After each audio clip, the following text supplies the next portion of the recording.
Ok mes fasters, j'espère que vous allez bien. Fast les foot. On se retrouve aujourd'hui pour une séance upper épique et légendaire. Je voulais filmer du début jusqu'à la fin et je vais la partager avec vous mes fasters. Quel bonheur de revenir sur YouTube. Abonnez-vous, likez la vidéo, partagez. Je vais vous faire du contenu épique et légendaire. La sèche a commencé depuis très peu et ça commence déjà à payer mes fasters. J'ai engagé un déficit calorique depuis à peu près 2 semaines. On est à 2500-2600 calories. Petit physique update à environ 74-75 kilos. Vous avez été nombreux et nombreuses à me dire, hey Johnny, comment fais-tu pour être aussi fibreux et vénéneux en mangeant qu'un seul repas? On commence à devenir fibreux et vénéneux mes fasters.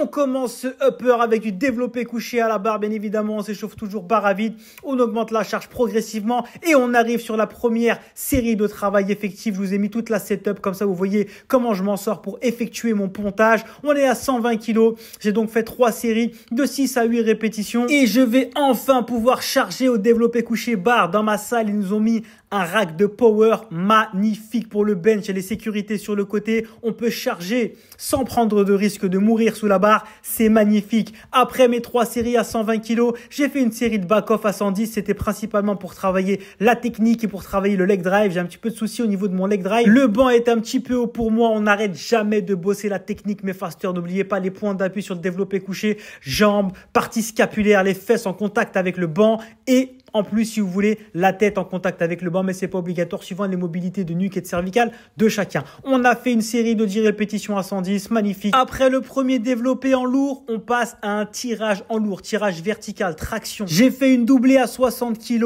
en neutre, à savoir que je varie les grips neutre, supi pro avec différentes intensités. Ensuite, 3 séries de 3 back offset d'environ 8 à 10 répétitions à 40 kg de lestage, à savoir que la traction neutre m'envoie ma traction pronation sur la planète Mars. Le transfert est incroyable. Je me suis ensuite terminé au poids de corps pour ajouter un petit peu de volume.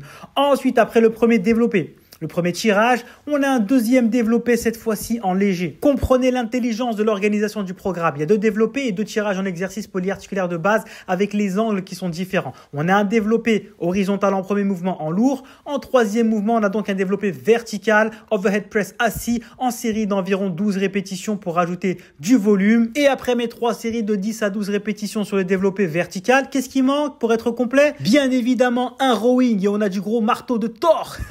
À savoir que là, les 4 gros exercices polyarticulaires de base, on est complet.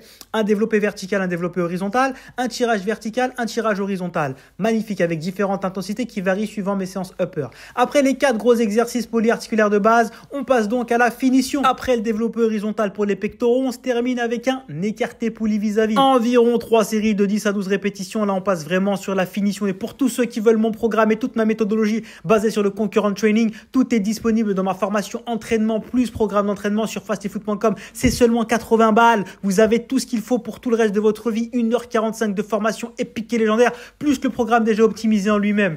En superset avec bien évidemment des tractions vie. Sinon, quelle vie, parce que j'aime trop les tractions et que ça rajoute un petit peu de volume sur la chaîne postérieure. Il faut toujours équilibrer la chaîne antérieure et la chaîne postérieure. J'aime bien avoir exactement le même volume pour ne créer aucun déséquilibre. Ensuite, on s'anéantit les bras. Excusez-moi pour l'angle.